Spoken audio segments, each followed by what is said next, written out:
যারা সামাজিক যোগাযোগ মাধ্যমে বিভিন্ন কন্টেন্ট ক্রিয়েট করে ভিডিও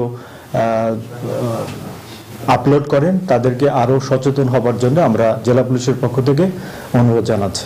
দর্শক, যশোর জামিয়া ইসলামিয়া মাদ্রাসার বার্ষিক অনুষ্ঠানের একটি ভিডিও সামাজিক যোগাযোগ মাধ্যমে ভাইরাল হয়েছে।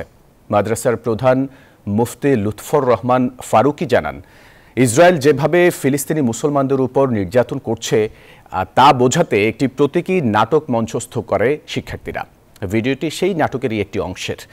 অতিরিক্ত পুলিশ সুপার বলেন, শিক্ষার্থীরা ককশিট দিয়ে নকল অস্ত্র বানিয়ে উপস্থাপন করে।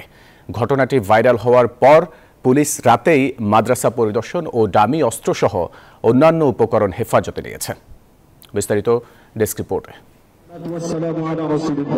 ভিডিওটি যশোর সদর উপজেলার রামনগর রাজারহাট এলাকার জামিয়া ইসলামিয়া মাদ্রাসার বার্ষিক অনুষ্ঠানের। সামাজিক যোগাযোগ মাধ্যমে এরই মধ্যে এই ভিডিও ভাইরাল হয়েছে। চলছে নানা আলোচনা সমালোচনাও।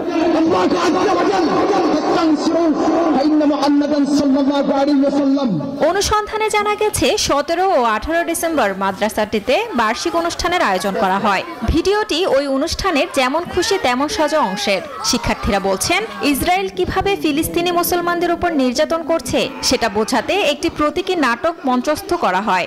আরবি বক্তৃতায় ফিলিস্তিন হামাসের যুদ্ধ হচ্ছে, ছাত্ররা এটা প্রদর্শন করার জন্য আর কি সেই হিসেবে স্টেজে উঠছে আরবি বক্তৃতা নিয়ে।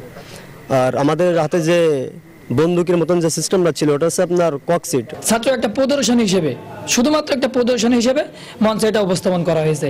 মাদ্রাসার প্রধান মুফতি লুৎফর রহমান ফারুকি জানান, এটা শুধুমাত্র অভিনয়। এই ভিডিওটি ঘিরে অনেকেই ভিন্ন উদ্দেশ্যে অপপ্রচার চালাচ্ছে।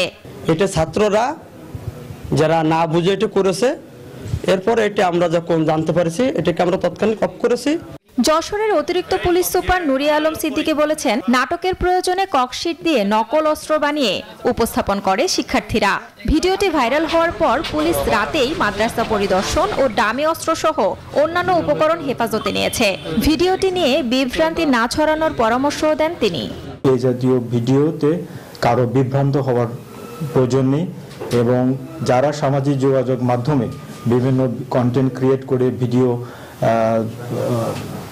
আপলোড করেন তাদেরকে আরও সচেতন হবার জন্য আমরা জেলা পুলিশের পক্ষ থেকে অনুরোধ জানাচ্ছি। বিশ্লেষকরা বলছেন, সামাজিক যোগাযোগ মাধ্যমে কোনো কিছু ভাইরাল করার আগে সব দিক বিবেচনায় নেওয়া উচিত। আমাদের সবসময় সতর্ক থাকতে হবে যাতে ভালো কিছু বুঝে সুঝে তারপরে দেখে এ সম্পর্কে কথা বলা, মন্তব্য করা বা কোনো পদক্ষেপ নেওয়া। কোনো ত্রুটি বিচ্যুতি হয়ে থাকলে আমরা আগেও বলছি সেটা হলো কর্তৃপক্ষ সতর্ক হবেন, বড়রা সতর্ক হবেন যাতে নতুন প্রজন্ম ভালো কিছু পেতে পারে। ভুল বার্তা গেলে সমাজের যে ক্ষতি হবে তার দায় কে নেবে, এমন প্রশ্নও করেন এই বিশ্লেষক। Desk report, news 24।